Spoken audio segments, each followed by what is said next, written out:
All right, welcome in to Chatterbox Bearcats. I'm Nick Niehaus, and Wes Miller has done it again. A commit from top 50 overall recruit Kesan Tillery, 6-foot point guard out of New Hampton High School, which of course is where Wes Miller himself attended.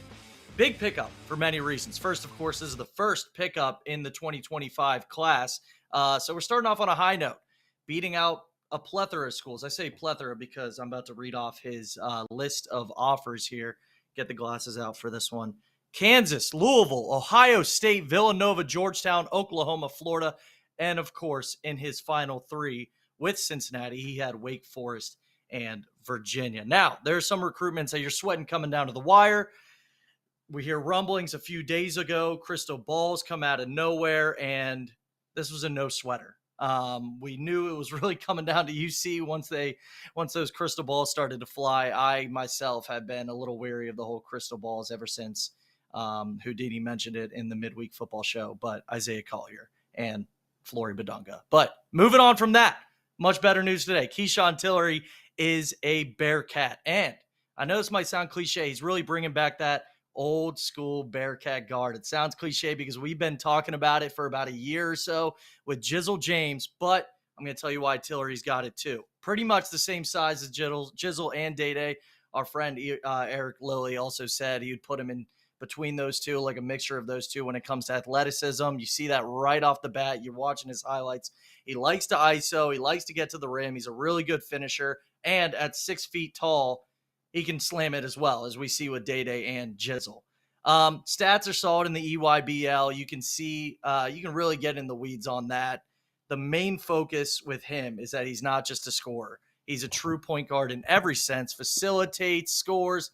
Most importantly, what you look for in a point guard is a leader. And that's something that if you read up on the kid, you see every single person says the same thing, is that he is a natural born leader and that people love to follow him.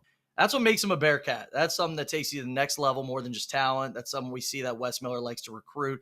Culture is such an overused word in athletics, but truthfully so important in this day and age of the transfer portal. The main thing you have seen that Wes has created here in Cincy is a good culture. That continues with Tillery. So I said the first important thing with Tillery is the fact that he's the first recruit. Next biggest thing is that we could be guardless next year. Day-Day definitely gone.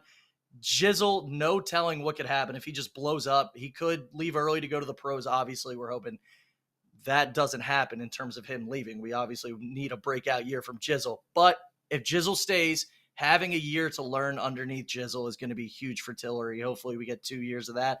And then we'll see, again, that Day-Day Jizzle 1-2 punch with Tillery and Jizzle at the helm of the Bearcat offense and defense, as Tillery also has been heralded as a great defender. But we could see some PT for Tillery early on.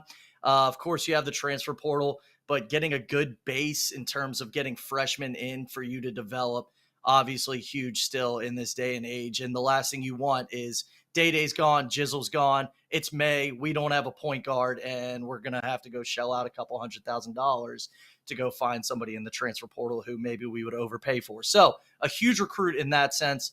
Also, I keep mentioning he's a true Bearcat, something that's only been getting better as the years go by. That's something that we saw with the Mick Cronin teams, is that at Cincinnati, you really develop these players. Tillery, I mean, and let me see this here. 247 Sports had him as the 135th player in the class in June. So this is a kid who's just been developing, and having a year or two underneath Jizzle James is going to be huge for this kid's development. And hopefully we see him in a Bearcat uniform for 4 years as the leader of the team.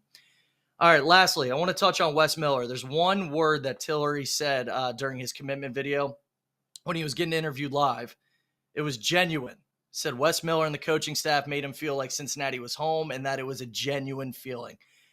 I think that is what separates Wes Miller as a recruiter. The guy truly wants what's best for his players. Now, there's plenty of coaches who have had a lot of success throughout the years as snake oil salesmen. You know, I mean, Calipari for one, you know, the one and done guys who wear they sell you on a dream and they give you that dream and you're off to the NBA. And that's one way to do it.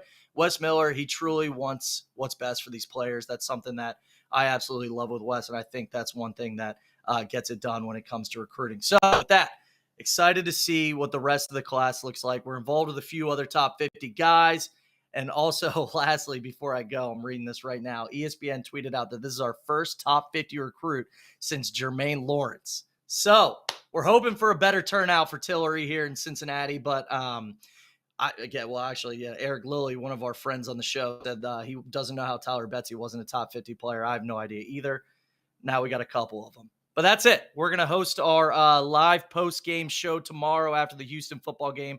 I'm going to be on here with Hudson. So hopefully I'm going to be breaking down a win for the Cats. But for now, that's it. Nick Niehaus signing off for Chatterbox Sports.